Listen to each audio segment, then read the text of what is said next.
अस्सलाम वालेकुम दोस्तों, मैं आपके साथ आदिल तनवीर। सऊदी अरेबिया में घरेलू मुलाजमीन के मुतालिक एक ऐसी रिपोर्ट सामने आई है कि जिसने पिछले 3-4 साल में जो कुछ हुआ उसको यकसर बदल के रख दिया है, या फिर ये कह लीजिए कि शायद सऊदियों का शौक पूरा हो चुका है और वो वापस उसी चीज़ की जानिब आ रहे हैं जिनसे उन्होंने अपने आप को बदला था।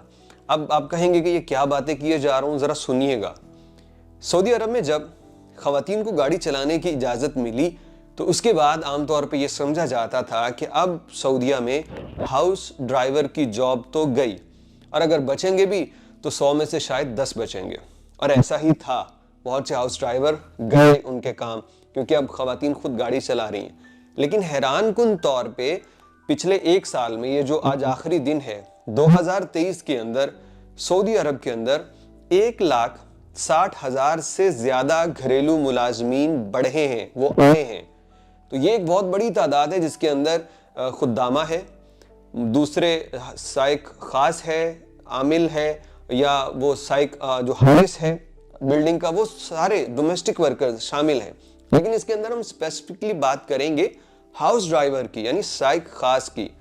तो आपको बता दें कि उकाज़ अखबार में जारी होने वाली रिपोर्ट के मुताबिक इस साल 2023 में सबसे ज़्यादा तो घरेलू खादमा वो मंगवाई गई हैं, लेकिन टोटल 70,000 के करीब घरेलू वीज़े पे मर्द हजरात भी आए हैं, जिनके अंदर 23,000 घरेलू ड्राइवर हैं, साइक खास हैं। ये चीज़ इशारा करती है कि सऊदियों के पास, यानी अब उनको दोबारा से साइक खास की ज़रूरत पड़ रही है, क्योंकि अगर ख़वातीन ने कुछ अरसा के लिए गाड़ी चलाई तो शायद अब वो उससे उकता गई हैं, या फिर वो चाहती हैं कि ड्राइवर भी हो, अगर उसको ले जाना हो तो वो हमारे पास अवेलेबल हो। और बहुत तरह की वजूहात हो सकती हैं, लेकिन इसमें जो मेन नज़र आ रहे हैं ना, हालांकि ये चीज़ तो कम होनी चाहिए थी, क्योंकि अगर एक सऊदी फैमिली है, उसके बच्चे भी बड़े हो रहे हैं तो उनके भी लाइसेंस बनेंगे। और ज़्यादातर सऊदी अरब में लड़कियां हैं, लड़कियों का तनासुब ज़्यादा है, तो अगर लड़कियां बड़ी हो रही हैं, उनके लाइसेंस बन रहे हैं, तो इसका मतलब है कि घर में ड्राइवर ज़्यादा हो रहे हैं। लेकिन इसके बावजूद ड्राइवर्स की तलब जो है बढ़ रही है। और ऐसा भी नहीं है कि पहले की तरह साइक खास किसी ने वीज़ा निकाला और आज़ादी के तौर पे बेच दिया कि आज़ाद वीज़ा है, जाके जहाँ मर्जी काम करो। अब ऐसा नहीं है सऊदी अरब में।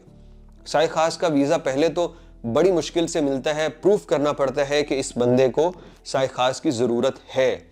उसके बाद जब वीज़ा आ जाए तो अब किसी के पास वो पहली वाली सहूलत नहीं है कि साइक खास का वीज़ा लेके फिर उसको सेल कर दे और अपने घर की ज़रूरतें पूरी करता फिरे।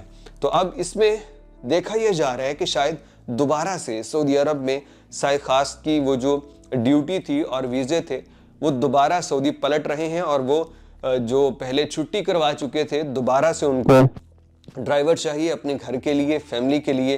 तो ये एक अच्छा साइन है। शायद बाकी जगहों पे भी, बहुत सारी जगहों पे ऐसा हो कि सऊदीजेशन जो की जा रही है उसमें आखिरकार सऊदियों से वो काम ना हो पाए, या फिर वो कहें कि नहीं, इन कामों के लिए तो गैर मुल्कियों को ही रखना है, तो उसमें बेहतरी की शायद उम्मीद की जा सकती है। लेकिन बड़ी खबर है, सऊदी अरब में 2023 के अंदर 1,70,000 के करीब डोमेस्टिक वर्कर्स की तादाद में इजाफा हुआ है, जो पिछले 5 सालों में नहीं देखा गया।